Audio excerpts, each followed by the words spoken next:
dogs in the yard, might need a guard. Every loss, taking to heart. Me first, that cannot be. Must be these underdog episodes, see? Feeling much better, so suddenly. Under the moniker, Monica G. Crafted at night while all of them sleep. I won't look a fool, taking this tool, defeating the opposition around me. No, I'm not sorry. Yes, I'm taking this knowledge and pride. Just barking no harm, don't be startled. Yes, I'm taking the title, and it's so vital. Thanks for the ride, I'll never be idle. Turn up the dial, it's about to get wild. And the points gon' pile up. Dynasty underdog bite down, up at the day and the night. Now, easy as flying a kite. Now, come take a look at it right now. Dynasty underdog bite down, up at the day and the night. Now, easy as flying a kite. Now, come take a look at it right now.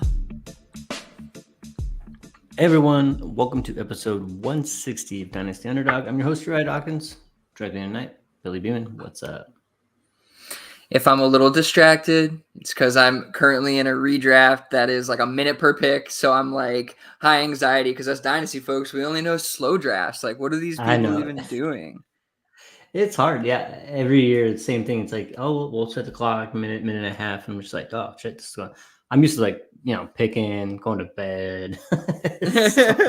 Waking up, somebody hitting me OTC like 3 times. You're on the clock, you're on the block. Yeah. Cool, man. What platform?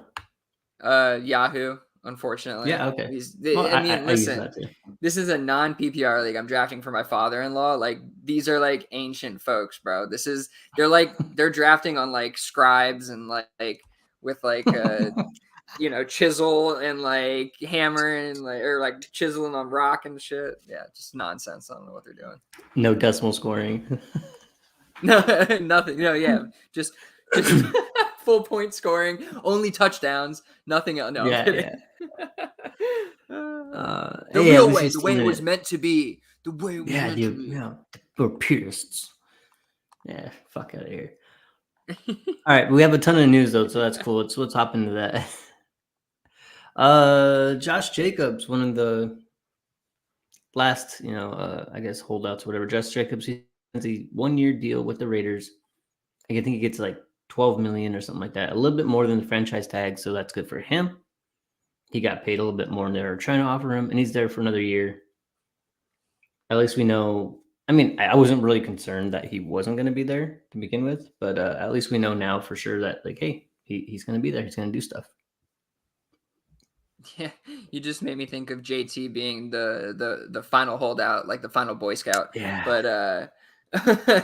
But yeah, Jacobs being back, in the building, that's great news for fantasy purposes. He should be a monster again this year. We're actually going to talk about some 300 plus rush attempt season stuff in a few minutes here, and he's one of those guys who had a 300 plus attempt season this past year. He obviously never had one before. They're pretty rare these days, and the season after that is generally not the best. So it's going to be interesting to see what he does this year on a team that definitely needs him to, take up a lot of volume once again. Yes. I guess we'll talk about the 300 plus rush attempt thing before I ask you if you're worried about him. But we can talk about it. Yeah, I mean, I'm definitely a little concerned about him. I'll just say that. Cool. Another big lose. Trey Lance finally gets traded. Greener pastures. He actually ends up in Dallas, which is fine. As a Dallas fan, I'm perfectly fine with that. I think it's just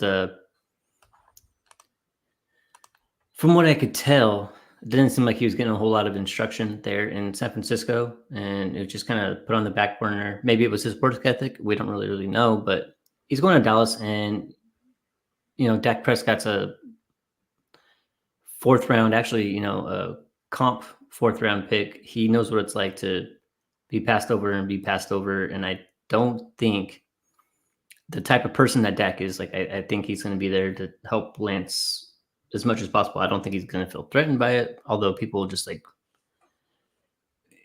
anytime anything happens with Dallas, it's like such a huge deal. It's the QB3 on the team, but it's getting so much hype. But at least we could kind of, for now, stop talking about Trey Lance, I guess. Yeah, definitely. I mean, I think we're all at a point, even the truthers can kind of agree it's kind of over now, right? It would take a serious, significant Dak Prescott injury for him to ever even get a shot And at that point, they might bring somebody else in because he's really just a project. He's a guy who they brought over as a project at this point. It's a tough situation. It sucks to get caught holding that bag. You and I had forced us to get out early on him. I talked about this on the factory tour this week, which drops tomorrow morning, but Friday, it'll drop Friday. I talked about that a little bit, getting rid of him in a second in Devy for T. Higgins, I think is kind of what the deal ended up being. And it probably a lot of people looked at it like that was a bad move at that time. But I think, what we were talking about on the factory tour, which I think is the lesson you can learn from this is, try to see the writing on the wall. It's not, that as a prospect, or in terms of prospect analysis, you got this wrong. That's not really the lesson. The lesson is see the signs, get out before it's too late. You know what I mean? And I think that's something I'm good at doing. That's something I preach. And that's something where I think you can take him as an example of that. Yeah. I mean, really, if you were still holding Lance after all this time, like it was just like a hope, right? It was like, hopefully he gets a shot. Like, I mean, I know like last year, things might've been different if he didn't get injured last year. Like he might've developed into something that was useful for the team and then useful for us for fantasy dynasty. But when that didn't happen, it was kind of pretty clear, at least to a lot of us, it's just not going to happen. So, yep, Trey Lance, QB3 for Dallas Cowboys, and we'll see where it goes from there. QB3 for the Dallas Cowboys. It's just crazy to hear. Wild. Yeah. So the next one, I thought that was funny because you talk about Pierre Strong a lot, and you really like him, and it seems like a lot of people really like his talent. Like when people were talking about him getting traded, he got traded to the Browns, by the way. When people were talking about it, like they're like, "Man, this guy's like really good." Like free Pierre Strong. There's not a whole lot behind Nick Chubb right now. Not a lot of healthiness behind Nick Chubb. So you think Pierre Strong's still one of those guys you want to try to draft as a handcuff or backup, or I guess just like how do you feel about his place there? Yeah, I mean, like I don't mind getting him in a deal as like a throw-in kind of thing, or in startups for sure. I don't mind drafting him. I mean, the only thing behind Nick Chubb is Jerome Ford, and I think it still is Jerome Ford. But Pierre Strong offers something that Jerome Ford doesn't. Jerome Ford is Nick Chubb light, and probably that's even giving more credit than is deserved, potentially. But that's what he does in terms of style, right? Stylistically, he's Nick Chubb light. Pierre Strong, totally different kind of player. So I think we could see usage regardless is kind of my point, and we could see him get on the field. And if he proves to be a little more dynamic than Jerome Ford, he might be able to take over that role. They traded for this guy. They clearly want him to get involved. So I'm intrigued. I'm interested in that.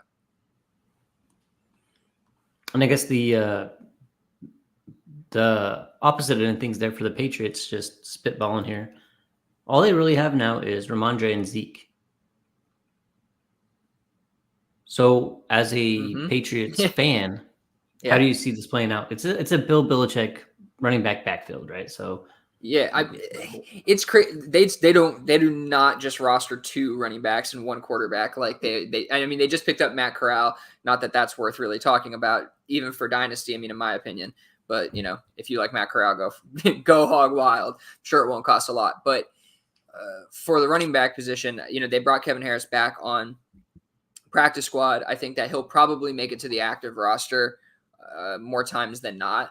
I just don't see them going into games with just two running backs, one being Zeke, who could get injured at any time. And I mean, even Ramondre was banged up last year. So that said, it's great news that, this is kind of what they're comfortable with going into the first week of the season, or cutting down to rather, because that just means that Ramondre, they view him as a workhorse. They have no problem with that. And they're good with Zeke as the backup. So I think it just means tons of volume for Ramondre. And I mean, maybe a little bit more for Zeke than I originally anticipated, but I just still don't think it's going to eat that much into Stevenson, especially if they're not going to run a third running back, I don't know, like often at all, or I don't know what word to use, but if they're not going to use a third running back really at all, or a pass catching one, it's going to be all Ramondre and all Zeke.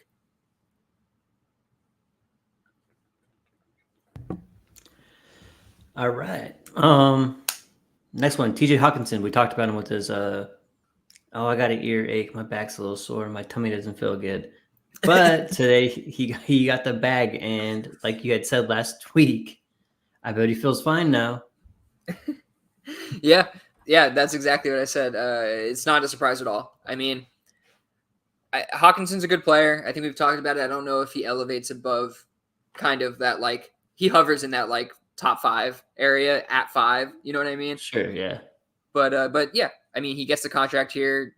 They clearly like him. They utilized him a ton last year. I mean, wheels up on Hawkinson. No issues there. I personally, I mean, if I could, I guess the actionable information off of this that I would try to push is, if you have Hawkinson, something I've been wanting to do, but I think this gives an opportunity to do it with a little boost, is move on from him. I would like to try to get up to an Andrews, up to maybe even a Kyle Pitts, like anything with a little bit more upside, because we know what Hawkinson is at this point. So if I could tier up somehow off this news, even adding like, Hawkinson in a second, and get up to that, then I would love to do that. If you're competing, would you try to tear down, say, well, actually, I don't know if it's tear down. Like, where would you put Waller and Hawkinson this year? Yeah, sure. If you're competing, I wouldn't mind tearing down technically, like dynasty-wise, because obviously you're giving up dynasty value there, to Waller. I'd have to, I mean, what do you have to get back to feel comfortable with that? Some kind of developmental player with real potential, or a second? I don't know if you're going to get a first back on that. Maybe you get a first back on that? First. A second, though, you think? So. A second? Maybe, yeah. Yeah, I think you might be able to do that. I think I might be able to do that. I mean, that kind of follows your offseason rules of going after seconds, right? Like that's kind of your motto. So I see that for sure. And, you can kind of come up with the case where Waller is a 2-year kind of window player, not just a 1 year. And then maybe that makes a lot more sense. But if he's like the final piece, maybe you have a contending roster who was in the championship last year without a tight end, then yeah, I could see, or not without a tight end, you wouldn't do that. No, I don't know what situation I would really want to do that in personally, unless you just are trying to gain value, and that's kind of what you're trying to do. I think they're probably just thinking similar. Yeah. All right, next one, JSN, Jackson Smith and Jigba, back to practice, catching balls, kind of not exactly like just hands catching, but catching the balls nonetheless. They had him out there in the red shirt today saying, hey, don't touch this guy. Mm-hmm. But there's optimism, especially local media, that, he might be ready by, at least suit up maybe week 1 and start to play come week 2. Yeah, I hope some people bought a little dip on JSN. Not worried about him at all, man. I think I just made a bold prediction on the factory tour saying that JSN would be the wide receiver 1 on the Seahawks by the end of the season. So I think in terms of targets and points, I think that's very, it's very possible. A lot of potential for that to happen. Given the circumstances. Very bold for sure. Yes. I like it though. I like bold. Next one, Jonathan Taylor, pup. So of course, Miami, Green Bay, some of the teams are like, we're trying to get Jonathan Taylor from the Colts. Obviously, nothing worked out for them, so they're going to put Jonathan Taylor on PUP, which means he's going to be missing at least 4 weeks. This is just I hate Irsay. Irsay could go fuck himself. Like, it is so bad. It is so bad because,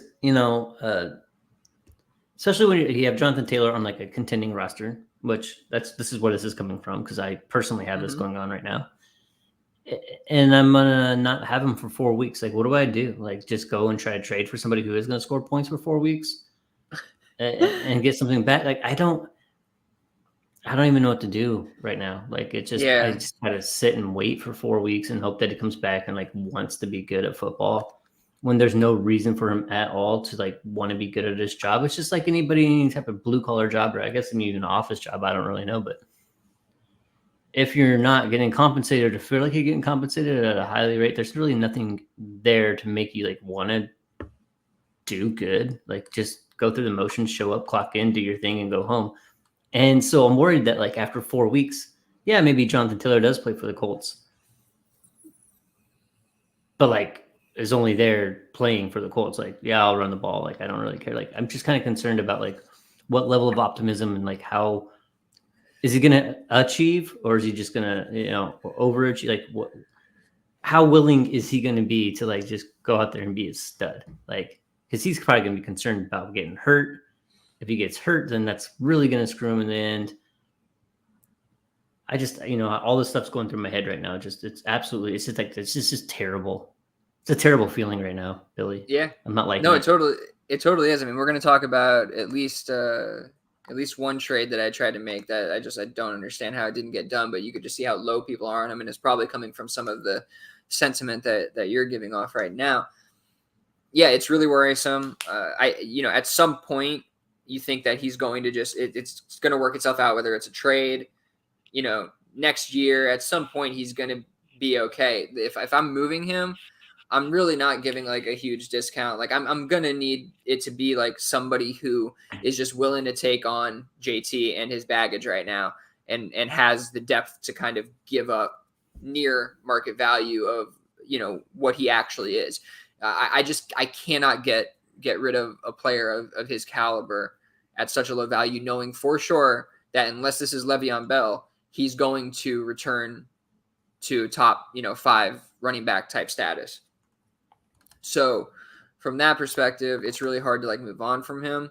But there is the worry that, he just sits out this year. I don't think it's going to happen, because if he does, he's stuck with the Colts again, because he loses his year of eligibility. Like essentially this year doesn't count if he doesn't play for them. So then he's still tied to the Colts. He doesn't just become a free agent all of a sudden. So I'm not sure like what his options are going to be once the pup thing is done, unless they just are like, nope, still not healthy, IR. You know what I mean? Like that could happen. That's what I'm worried about. Yeah. That could happen. And so there is a possibility he doesn't play at all this year. And unfortunately, unless you come across, like I said, a manager who's willing to kind of give up fair value, I think you're just going to have to eat a year on it. I don't know how else to go about it, really. And, yeah. And I'm willing to like package him with another player to kind of go to the Gibbs territory type thing. You know what I mean? Like to just move off him for that. And like, again, let another manager take on a ton of value and him, and eventually they'll recoup it when he, comes back. But in the interim, at least I have something to use. You know what I mean? And that'll give me near value. I'll never get the value that I gave up back to get this, done.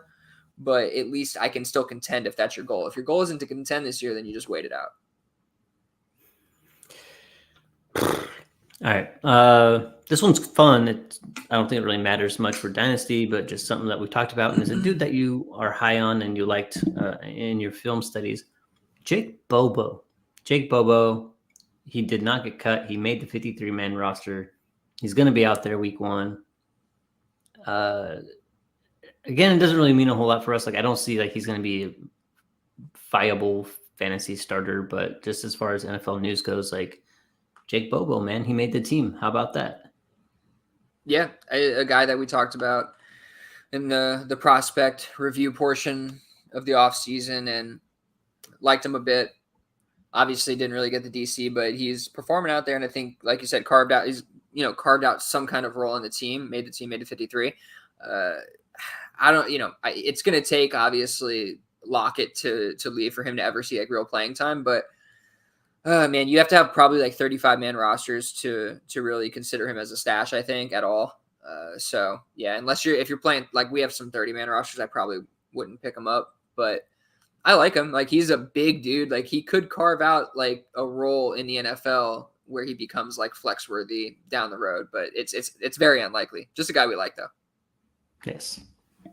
Well said. Next one, Jeff Wilson to IR. So the Miami Dolphins they love Jeff Wilson right there, right? They love Jeff Wilson. They love Mostert. They came over from San Francisco with McDaniels. They have Devon Achane and basically Mostert. That's all they really have right now. So does this move up like a priority for you to go out and try to get Achane and see what goes on here? Yeah, Achane. Sure. Or Mostert, right? So like a fourth for Mostert or something like that. Yeah, like I think I'm more like a lot of my teams are contending Not to say that in any way. That's just kind of how I approach it. So I think I'd more likely be spending less to go get a part of the starting backfield that they're more comfortable with, which is Mostert, and A-Chain has a shoulder injury. Now in Dynasty, obviously, yeah, I wouldn't mind going after A-Chain, but he seems to be pretty expensive. I was looking at it on Dynasty Trade Calculator, and he was like near like a mid to late first value, and like that's a lot for A-Chain right now, I feel like, and I don't know.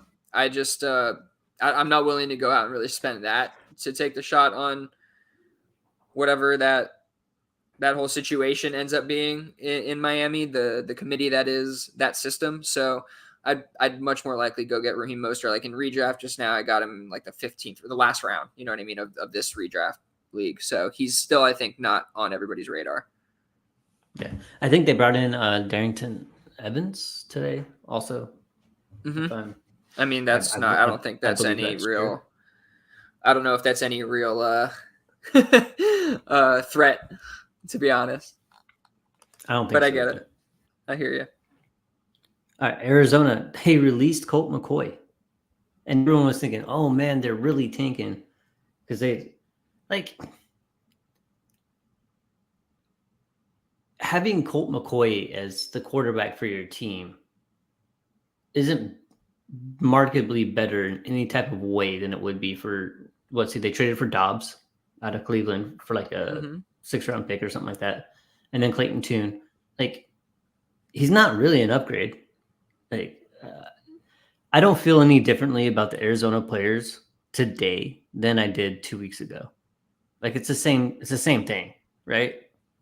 Yeah, for sure. Like I feel that in turn. Do you think this makes them like they're tanking more than they were before? Like, I don't.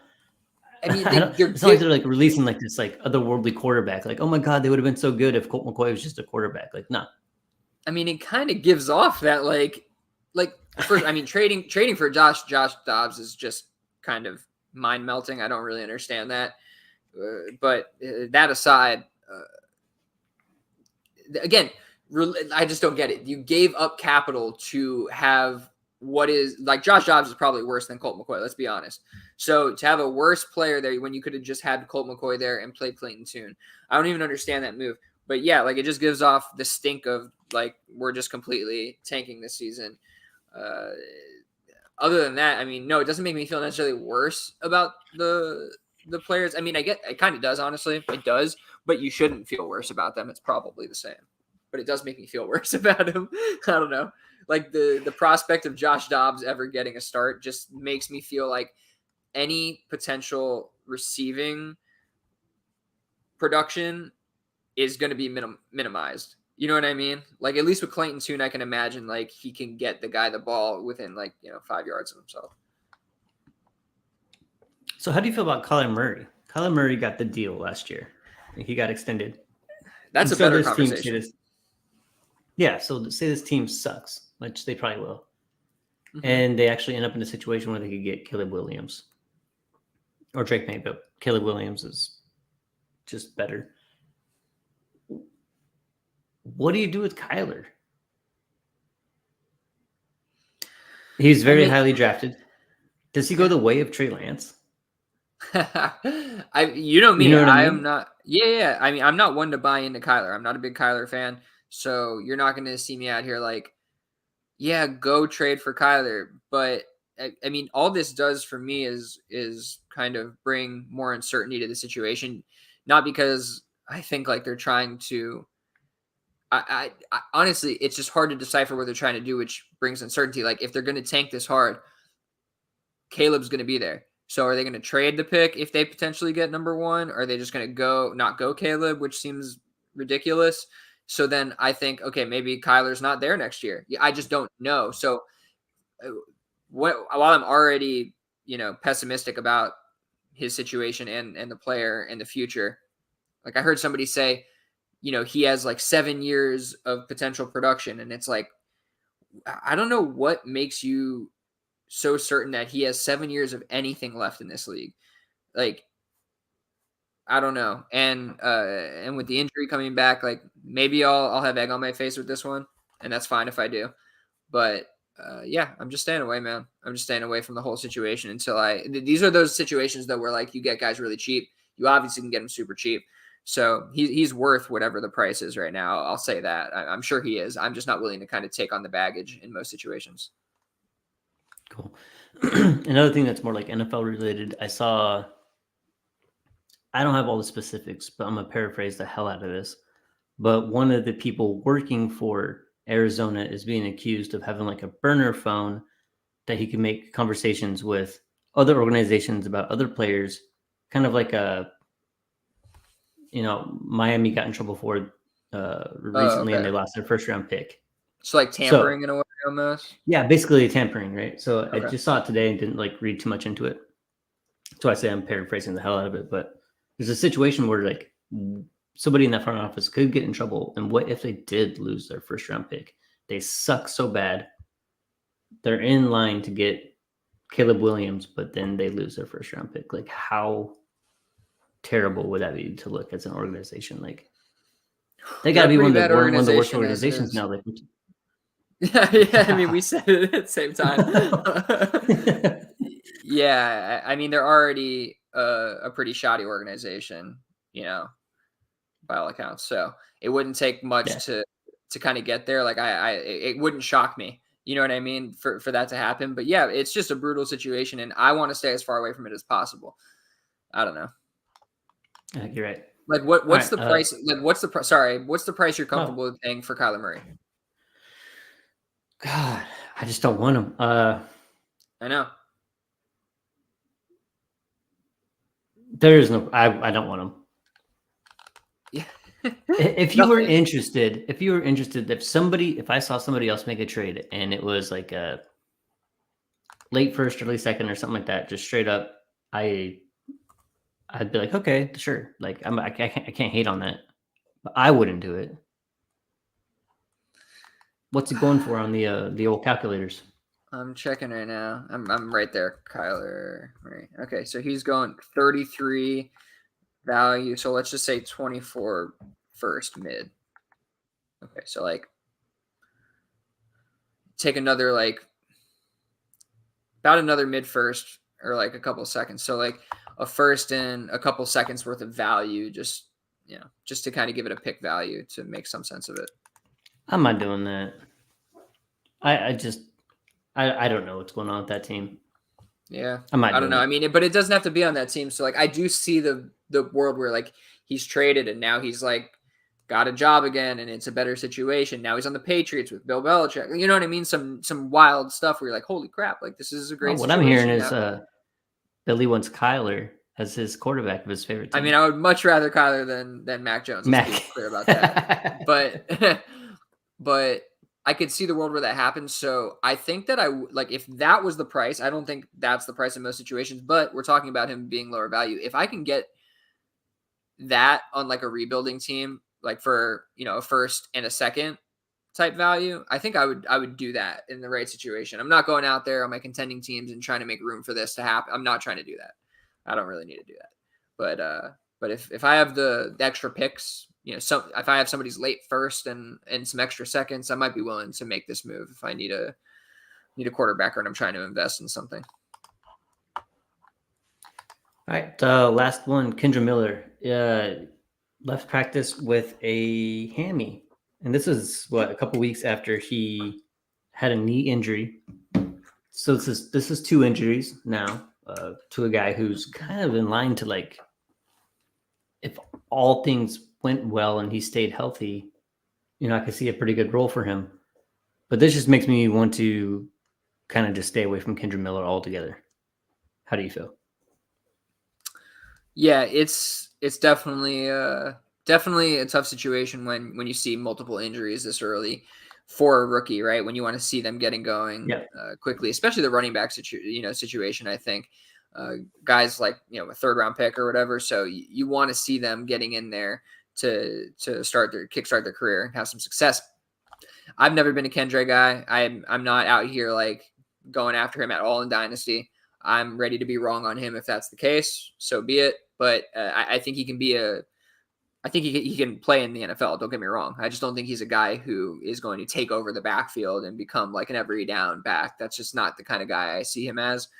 But the more I see him play, I definitely think that he has some better traits, maybe better skill set than I gave him credit for in certain areas, especially the receiving work, which he, something I can maybe take back with me when, analyzing the prospects next year in terms of he wasn't used in the passing game. And that was about where it stops. It's not that he's not good at receiving. It's that the coaching staff and the team just didn't really utilize the position that way.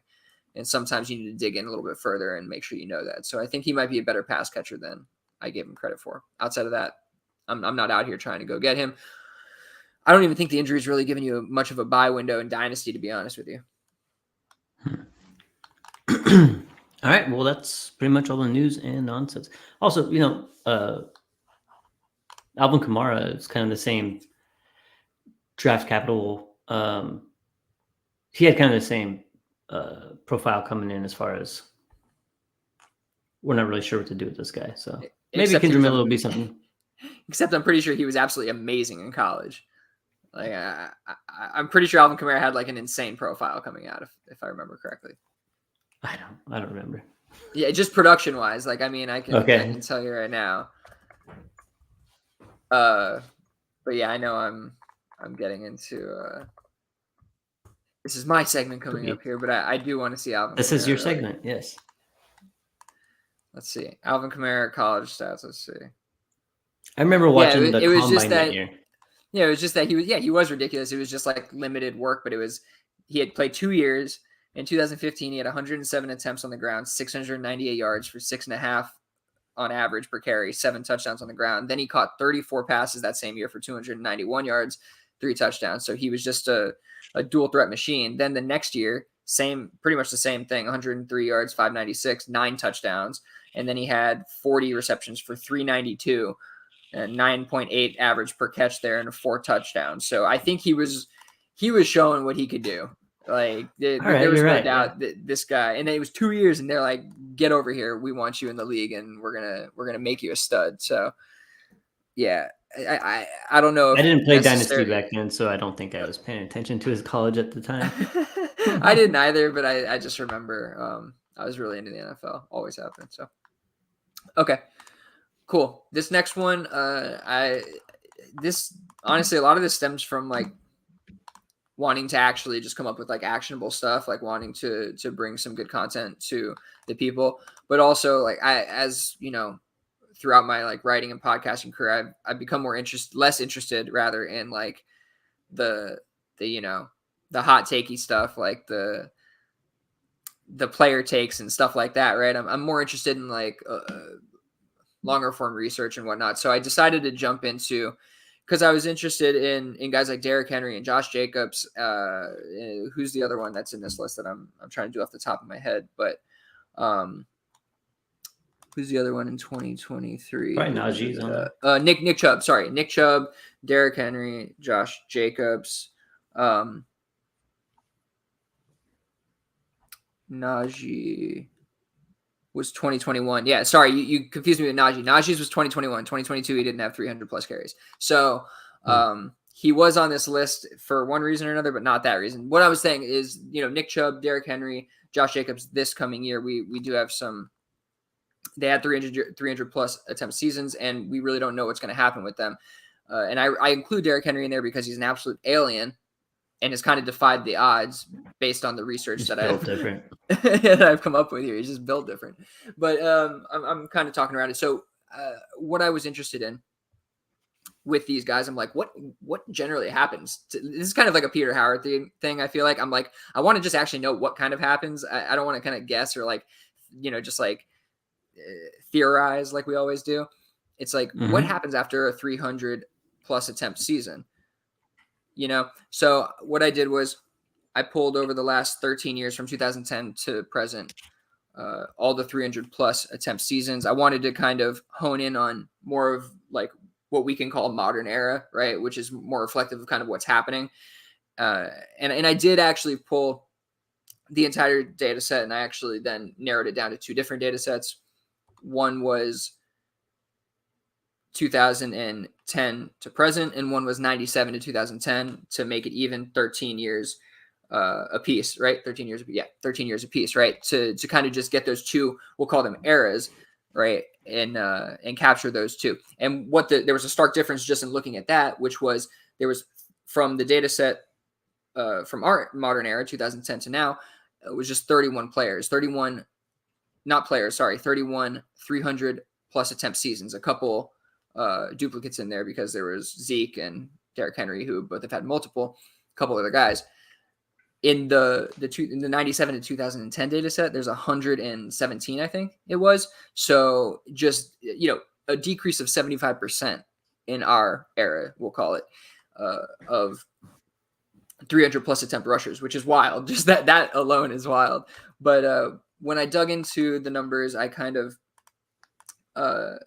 I found what I thought I was going to find.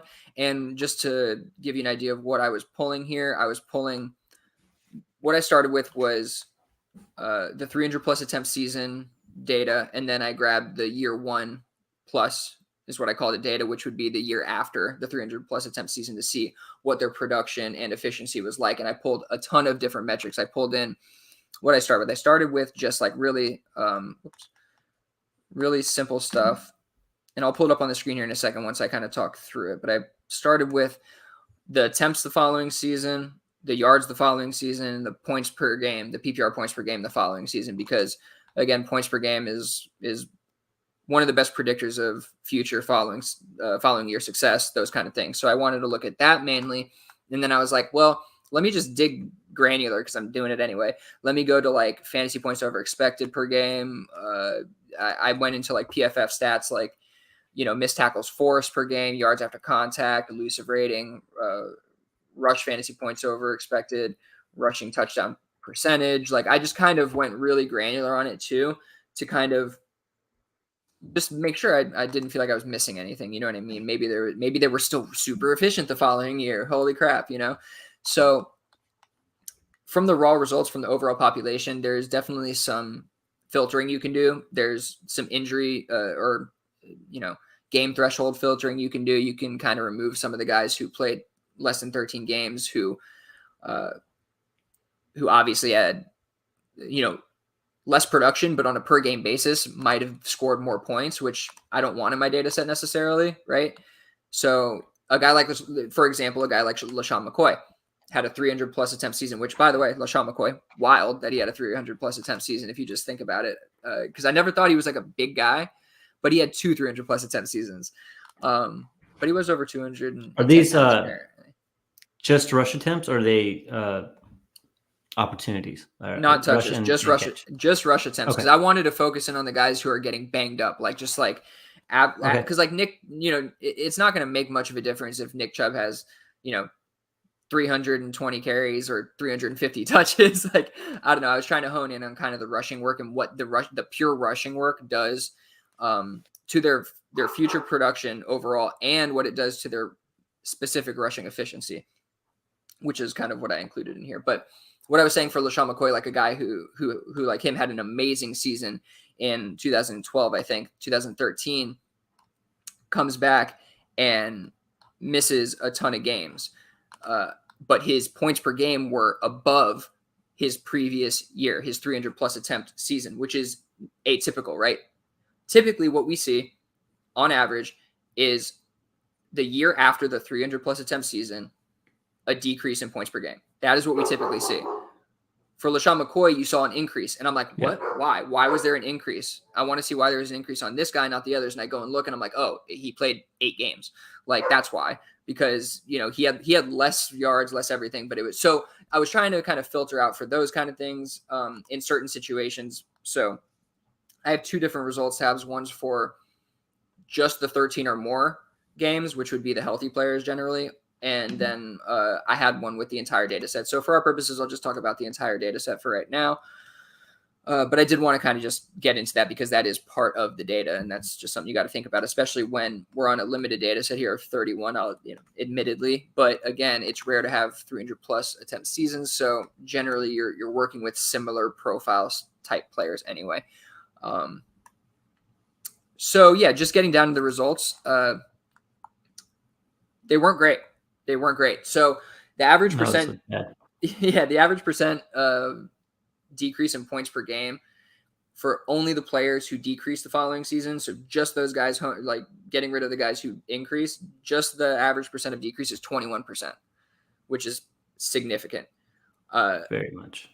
The overall average percent of decrease is 11%, even including just the entire data set of guys. There's some guys filtered out of there because Le'Veon Bell 2018 didn't play, right? Nick Chubb this year, we don't know yet. So there's like 4 guys who are filtered out of who I didn't include in the results because they don't obviously have results for the following year, for the year plus one. That's why we're down to like 27 anyway. Okay, average percent increased. So only the players who increased, which there were a couple players who increased the following year, and I didn't care whether it was injury related or not. I just included them in there just to kind of give us that number, and it was 15 points. Okay, on average, the players who do increase, which is very few. It's just above 15%. They increase by 15 points per game on average, which is not very significant, right? Definitely not as significant as the decrease, that's for sure. So percent of players whose points per game year plus one season decrease is 74.07%. 74.0%. So the majority of the field is decreasing in terms of points per game. The average games played in the year plus one is 13 games. Now, some of these seasons obviously were not 17, 18 game seasons because we're going back a while. Still, though, 13 games is less than all games played, obviously. So, which is probably on average for kind of what a typical running back season is anyway, honestly. Most guys probably don't play every game. So, there's a bunch more metrics here, but I looked at stuff like, again, average fantasy points over expected per game difference, average breakaway attempts difference, average elusive run rate, all these different metrics that I'm not going to just go through, all negative. Every single one of them negative. Every single one of them went in the wrong direction the following year. If we just looked at the 13 or more game results, the numbers get slightly better in terms of the efficiency stuff. Some of them even out slightly, like the rushing touchdown percentage is dead even to 0, right? Which, whatever. But like almost everything is still about the same. It's all negative for the efficiency the following year. So there's still some more work to do here. I got a lot of the data I wanted to get.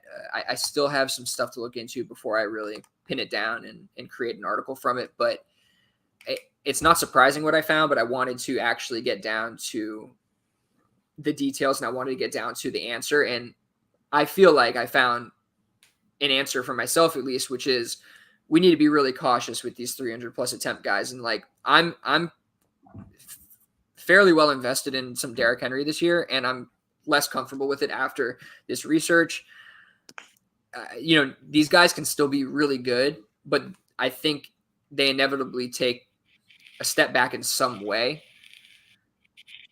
because they're just the usage is so hard to keep up. Like the following season, most of them don't even see the 300 plus attempts again. So just from a volume perspective, they're not getting the opportunities, right? So, do you really think that Josh Jacobs is going to be one of, he's going to be the 32nd guy to make it to a 300 plus touch season and one of the, I don't know how many duplicates there or how many guys on here have at least 2, but it's, half of them probably at best, have 2 plus 300. He's going to be one of those guys. Those are the kind of things you have to ask yourself. Is Nick Chubb going to be one of those guys? Him probably more likely than Josh Jacobs, I think. But what does that mean? Is that good? I don't know. I'm concerned about guys who have these kind of workloads. Zeke's numbers declined each year. even with the attempts. So, yeah, just be careful with the 300 plus touch guys. And I think, if anything, I want only one of them on my team if I can help it, and then try to mitigate whatever disaster could potentially happen based on this data. So rostering Nick Chubb, Jonathan Taylor, and Derrick Henry on your contending team is scary. Yeah, I would say so. I would say I would definitely, I just, the odds are one of those guys is probably going to bust in some sort of fashion, get injured, miss half the games. I'm not betting on that. I'm just, the odds based on kind of the data are that something happens in that following season that is going to negatively impact their production. So yeah, I think, if I'm betting on one of these guys to do it, you probably just bet on Henry because he's done it multiple times before and he's been pretty good still. But Nick Chubb probably good to do it again, I think, too. I think Josh Jacobs probably doesn't see the 300 touches again, which might be fine. Probably not. For him, or not 300 touches, sorry, 300 rush attempts. He probably will see plenty over 300 touches on that team with the receiving work he's going to get. But I really am concerned about kind of the efficiency. And then especially after this year, I mean, if they're going to get that work again, it's basically a death knell for Nick Chubb, who's 27, for Derrick Henry's 29. Maybe Josh Jacobs can live on a little bit, but I think it's going to be, that kind of workload is a pretty significant hit to a running back's career, it seems like. So I would want to be getting out of them this year at some point if possible. Definitely before next year. I don't know. It's a tough situation because there's no like perfect answer for it. You have to judge it. But I would definitely be looking to find a way out if possible, which is not that easy with a guy like Derrick Henry for sure. The other one's probably easier. Yeah. Well done, man. I mean, the results are kind of what you would expect to see. Yeah. But at least just like knowing for sure, it kind of helps. Sometimes you get into this and then that's what I kind of like about like how me and you, we do the research on these things. Every once in a while, like you find out it's completely opposite what you thought it was in the first place. Kind of what you're doing with the wins above replacement type of stuff, or the wins over replacement player. Realizing just how insignificant, the QB3 on your Superflex team is. Mm-hmm. So it's fun. Every once in a while, you find something that you didn't really expect. But yeah, this is really good. I'm starting to really hate my favorite Dynasty team now, but we'll figure it out. Yeah, no, it's interesting. It's interesting data. I think a lot of people get like overly excited when it's like they're going to get 300 touches, but from a Dynasty perspective, like I think I'm going to probably shift the way my perspective on it a little bit. Not in the moment necessarily, because you're getting such a great value in terms of production out of this guy, but I'm going to be thinking to myself the whole time, like, when is the perfect time to get out of this guy, right? Like, if he's going to be a 300 touch guy, like if Bijan's going to be a 300 touch guy, right? Year one, probably move on from him after that. Yeah, year one probably won't happen. I think he's probably more likely to be in like the 280-ish range. So I don't think it's going to happen, but at some point it's going to happen with Arthur Smith, right? And yes, I'm not saying like just move off of him, but gauge the situation, look at it, think about what those touches are doing to that player throughout the year, towards the end of the season. Just kind of, look at what you're getting here, and then, look at this data. I mean, I'm going to publish an article about it. It'll be out there. I don't know, man. There's something here. It's not a perfect science, but you look at a lot of these guys, and it didn't really matter, what age they were, when it was, who they were. Very few of them improve the following season. You know who did improve the following season, which was wild? Ray Rice. All right. Ray Rice. Was this before or after he killed somebody? he beat the crap out of Allegedly. somebody, but it was just before. Oh, that's It was right. just before. Yeah. 2010, 2011, Ray Rice was just absolutely dominant. He was But, a good yeah, running back. he was. I Little was looking guy. at your spreadsheet here. We can move on real quick, but I saw I was looking up for like who had the most rush attempts out of your spreadsheet, and DeMarco Murray was really high up there. And I remember that season because DeMarco Murray finished the 2013 season, like the last 5 games. They finally were using him, and he was just like gangbusters. 392 attempts. Yes. And so I remember No drafting him wonder in he was bad 2014. after that. It's a second year of college there. And as we had a fantasy league with guys from school, and I drafted DeMarco Murray. I still got him pretty cheap, like 3rd round, 4th round, or something like that, because he didn't really do anything the year before, but you could tell that his usage was going up. And that's the first year I ever won fantasy was 2014, and it was on the shoulders of DeMarco Murray, and I think San Francisco defense too kind of helped quite a bit. But I just remember that year That's quite a bit. awesome. And he left to That's go to awesome. the Eagles, and I was like, "You son of a bitch!" But yeah. Yeah, bad move because he went and had was it the Eagles or he went to Tennessee? He went to Eagles. And then Tennessee later? Okay. Yes, and then Tennessee Yeah. after that, yeah. It was he had 193 attempts the following season for 702 yards. So very drastic shift. Yeah. Grass ain't always greener, bud. No, and that was and he had a 9-point difference in his points per game that season. But yeah, 2014, I'll always remember it. Hell of a year for you, Uriah. It was hell of a year. Yeah, Dallas went on. They went. They beat the Lions in the playoffs. They went up against. That was the Des Catch year. Wow. Yeah. So 2014. That's the year I graduated college. So yeah, I always remember that. Awesome. All right, enough of me. Trades and non-trades. Let's hop into it. Jimmy G or Mac Jones? Mac Jones. Mac Jones, right? Mac Jones.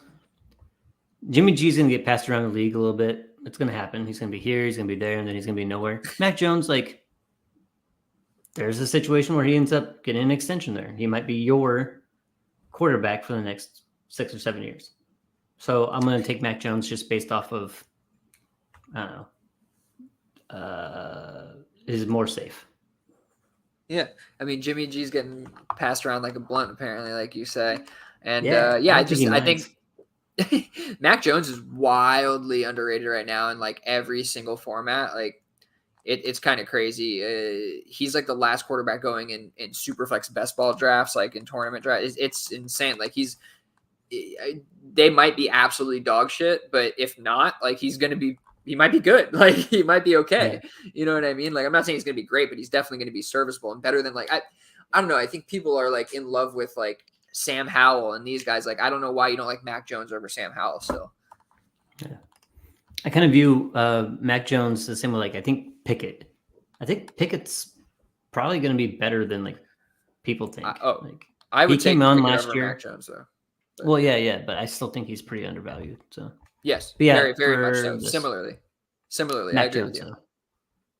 No, yeah. All right, so this is one I got an offer at DU League. So whoever's listening, they'll be able to talk about it. So I got an offer for A-Chain, Bigsby, Charbonnet, and Mims for CD Lamb.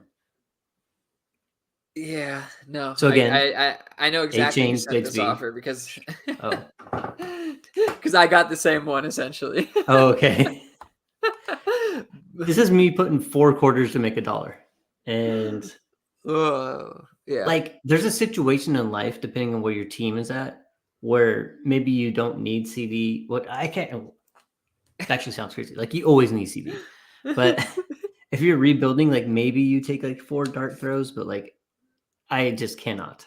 Like there's absolutely no way I'll give up CD Lamb, a guy that's just going to be in my roster week in, week out, whatever. Even if it is for like some pretty nice new shiny pieces like A-Chain, Bigsby, Charbonnet, and Mims. So I'm going to reject it. How do you feel about that? Yeah, no. I got a similar offer for JT, actually minus one of these pieces, if I'm not mistaken, which is absolutely mind-bending. But yeah, no, I just can't do it. Like you said, it's just bad process to give up studs for, 4 dart throws, 4 pieces, 4 shiny toys, even if 1 or 2 of them work out. And in some sort of way, they're probably not going to ever reach CD Lamb's value.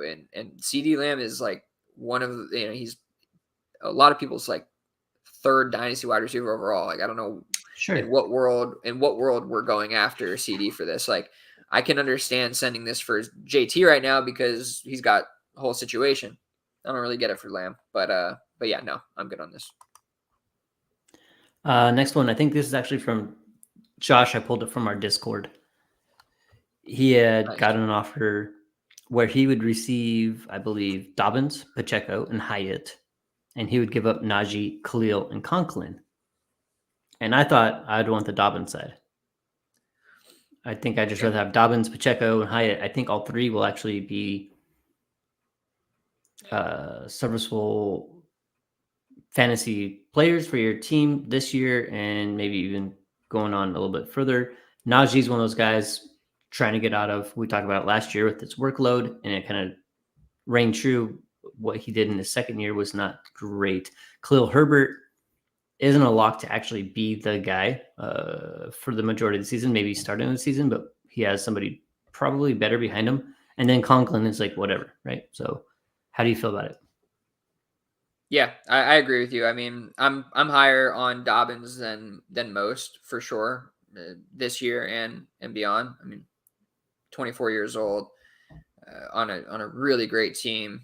A year removed from this injury, and he's always been hyper efficient. He was hyper efficient when he came back from the injury right before he had to get that cleanup surgery.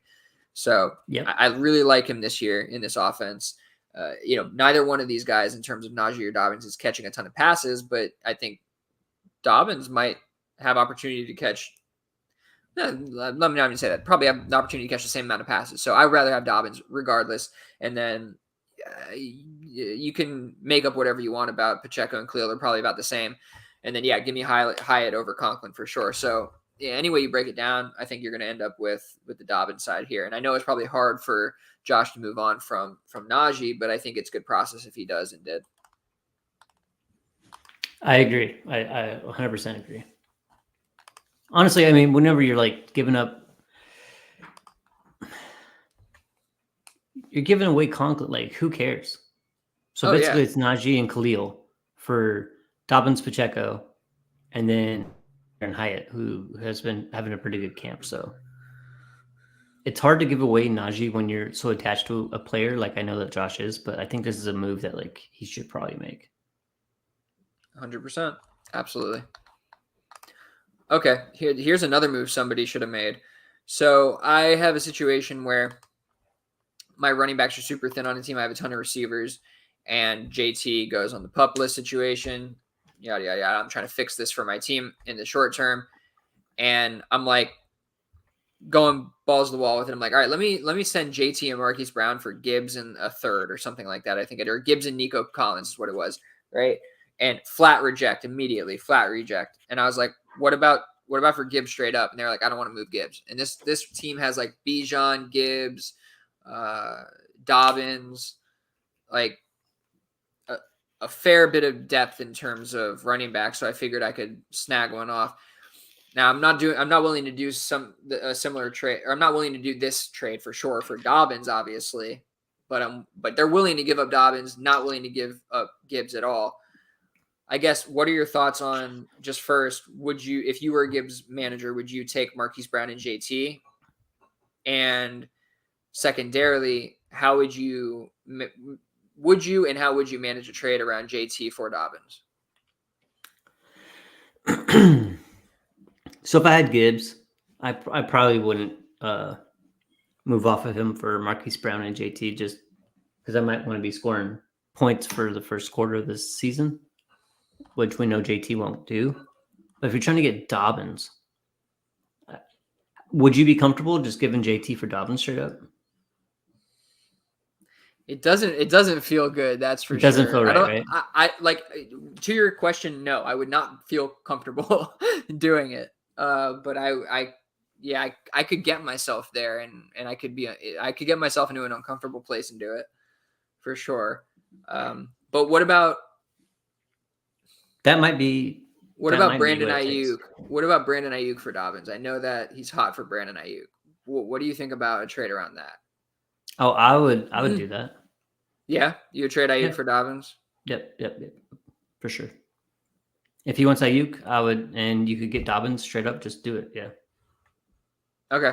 I'll approach that because I need a running back really bad. I'm trying to figure out how to do this, and that would save me a JT too. And I'm kind of concerned about Ayuk with Purdy, but we'll see. Yeah, maybe I'm getting too caught in the hype with Ayuk and the Ayuk truthers because I think Ayuk's a good player. Don't get me wrong. Oh yeah, I love that. He's the player you want on your team, but if you're trying to get another running back that's going to score you points for the first 4 weeks of the season, then yeah, try to go get Dobbins. Ayuk for Dobbins seems fine to me. Okay. All right, cool. Okay, I saw this one come through the same league. Actually, I'm trying to move or get a running back or whatever. Somebody put Barkley on the wire, and I went after him, and this happened. Saquon Barkley plus Deontay Johnson plus Miles Sanders plus a 24 first, which will probably be late for CMC and Josh Jacobs.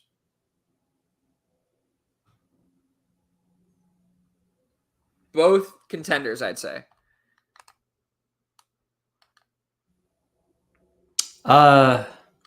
Give me the side, yeah. I think I'd get off with CMC and Jacobs. For Barkley and Sanders, I'm not going to do what CMC and Jacobs does. Having Deontay added extra helps you with your wide receiver room. And then if things go south, you ended up with another first. So I think I might do that.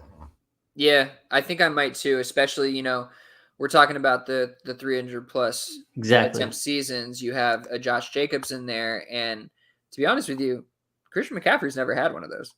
But he certainly had those crazy touch seasons in terms of receptions and rushing attempts.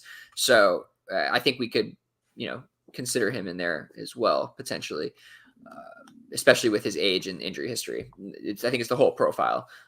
So yeah, I think given that, I wouldn't mind moving off for Barkley. Like you said, I don't love Sanders necessarily in terms of the production, but you do get that Deontay value in there, and you get that 24 first to cover your ass in case it all goes south. So yeah, I think I would lean the package. I think Sanders and Jacobs end up a little bit closer than we think. Yeah.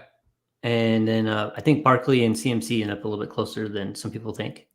And so you're kind of adding Deontay Johnson to help you with your wide receiver points, and then you're getting a first just in case shit hits the fan. So yeah, that first did get kind of thrown in there for shits and gigs. This is a 1 QB league, so the first is slightly less valuable than we typically see, but nonetheless, a first is a first, and that's good value. So yeah. I do think that it's kind of a fair trade though. It is fair. Yeah.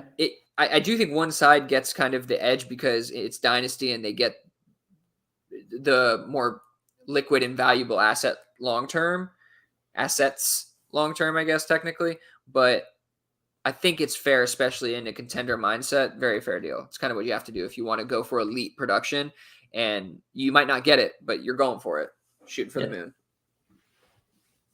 Cool, man. Anything else you want to talk about? No, not this week, man. We got week. Next time we talk, are we going to be on before the first game of the season next week? Yeah, I think we'll go on Wednesday. Okay, we'll go on Wednesday. So we'll have one more before the season starts. We'll chop it up about something. We'll figure it out like we always do. But tune in. Yeah, tune in. Join the Discord. Talk to us. Help us come up with more content. And see you next week. Cool. Follow us on Twitter, Dynasty Underdog, at Uriah, Beeman DFF. And then please join our Discord. It's fun and free. Check us out on YouTube and listen to us on Spotify if you can. Other than that, have a good night. Peace out, fam. Peace out.